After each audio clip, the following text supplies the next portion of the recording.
এই কোশ্চেনটি SSC CGL এক্সামে অনেকবার এসছে। তাহলে আমরা সলভ করব কিভাবে।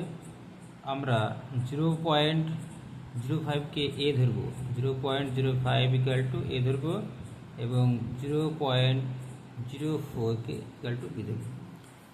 তাহলে আমরা প্রশ্নেই দেখতে পাচ্ছি যে সরাসরি একটা ফর্মুলা এখানে প্রয়োগ হবে, কি A cross A minus B cross B. আমরা তিনটে এর মান বসালাম।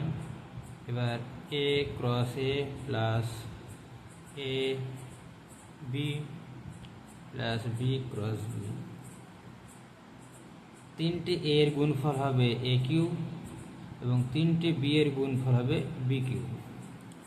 নিচে এ square plus A B plus B square. আমরা এ কিউ মাইনাস বি কিউকে এর ফর্মুলায় ভাঙব, কি এ minus B into A square plus A B plus B square. নিচে যেটা আছে এটা রাখবো, এ square plus A B plus B square. তাহলে উপরের এই অংশটা আর নিচের এই অংশটা কাটবে, শেষে থাকলো এ মাইনাস বি।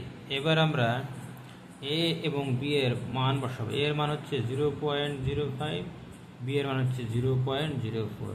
এই দুটো মাইনাস করে দাঁড়াবে 0.01।